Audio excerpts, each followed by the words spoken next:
नमस्कार। माली समाचार हिंदी में आपका स्वागत है। मैं दिनेश माली। अचानक बदले मौसम से गुजरात में 8 लोगों की मौत। मुंबई, उत्तराखंड, दिल्ली, एनसीआर में मौसम कैसा है, आइए जानते हैं विस्तार से। मौसम विभाग आईएमडी के पूर्वानुमान के अनुसार अगले कुछ दिनों में देश के कुछ हिस्सों में गरज के साथ छींटे पड़ सकते हैं। बारिश की आशंका के साथ कुछ शहरों में ठंड बढ़ने के भी आसार है। आईएमडी ने बताया कि उत्तराखंड में 28 नवंबर को बारिश हो सकती है।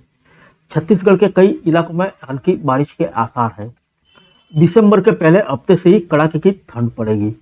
मौसम विभाग के अनुसार उत्तराखंड में अगले 3 दिन तक बारिश बर्फबारी का येलो अलर्ट जारी किया है। मौसम में हुए अचानक बदलाव के कारण उत्तरकाशी के सिलकेरा सुरंग में फंसे 41 मजदूरों की जिंदगियों पर भी खतरा मंडराने लगा है। गुजरात में बिजली गिरने से 8 लोगों की मौत हो गई है। बेमौसम बारिश से फसलों की बर्बादी। बता दें, अचानक मौसम बदलने का असर गुजरात के कई इलाकों में भी दिखा। बिजली गिरने की अलग अलग घटनाओं में कम से कम 8 लोगों की मौत की खबर सामने आई है। फसलों को भी बड़े पैमाने पर नुकसान हुआ है। अधिकारियों ने बताया कि रविवार को राज्य में तूफान के साथ बड़े पैमाने पर बेमौसम बारिश हुई। आधिकारिक आंकड़ों के अनुसार गुजरात के 251 तालुकाओं में से 220 में रविवार सुबह 6 बजे के बाद 50 एमएम तक बारिश हुई। जनजीवन बुरी तरह से प्रभावित होने के अलावा फसलों को भी भारी नुकसान की खबर है। रिपोर्ट के मुताबिक अहमदाबाद में रविवार सुबह केवल 2 घंटे में 15 एमएम बारिश हुई। राजकोट में बारिश के साथ साथ ओलावृष्टि की खबर भी सामने आई। बेमौसम बारिश के कारण सौराष्ट्र क्षेत्र के मोरबी जिले में सिरेमिक उद्योग भी प्रभावित हुआ। अधिकांश फैक्ट्रियों को बंद रखना पड़ा। अधिकारियों ने बताया कि तेज हवा, बिजली और तूफान के साथ बेमौसम बारिश के कारण महसाणा, दाहोद, साबरकांठा, तापी, बोटाद, अमरेली और अहमदाबाद जिले में कम से कम 8 लोगों की मौत हो गई है।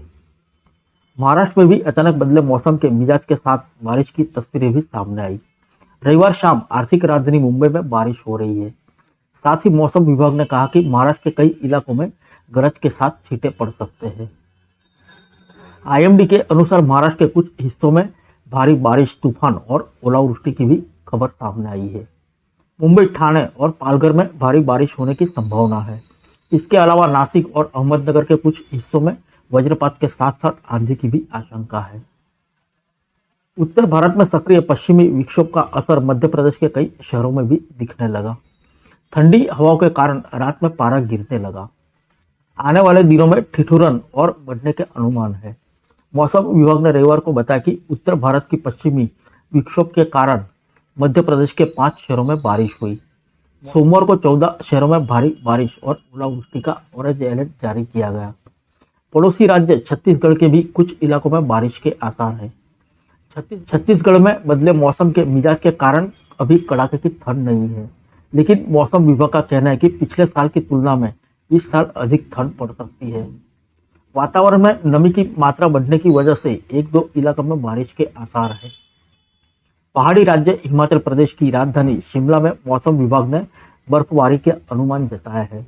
मौसम विभाग के मुताबिक 26 और 27 नवंबर को पहाड़ी राज्य के ऊंचे इलाकों में हल्की से मध्यम बारिश और बर्फबारी होगी। आईएमडी हिमाचल प्रदेश के प्रमुख सुरेंद्र पॉल के अनुसार 26 नवंबर से पश्चिमी विक्षोभ के कारण मौसम में बदलाव होगा। उन्होंने कहा कि पश्चिमी विक्षोभ हल्की से मध्यम तीव्रता का है, इसलिए भारी बर्फबारी की संभावना नहीं है।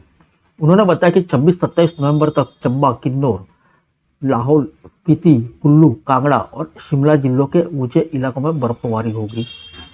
सिरमौर, सोलन, मंडी और कांगड़ा के निचले इलाकों में भी हल्की बारिश होने की संभावना है।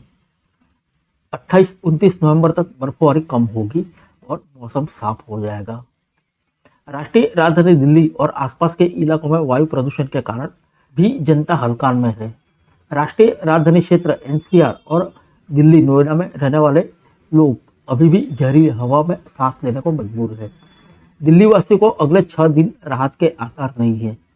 New Okhla industrial development authority Noida और दिल्ली में औद्योगिक गतिविधि और गाड़ियों की भरमार के कारण एयर क्वालिटी इंडेक्स AQI लगातार चिंताजनक बना हुआ है। रविवार को एनसीआर में दिल्ली सबसे ज्यादा प्रदूषित रही। यहाँ AQI 400 के करीब दर्ज किया गया, जो बेहद खराब है। शनिवार के मुकाबले वायु गुणवत्ता सूचांक 7 अंक ज़्यादा है। फिर मिलेंगे अगले बुलेटिन में अन्य किसी खबर के साथ। तब तक के लिए इजाज़त दीजिए। नमस्कार।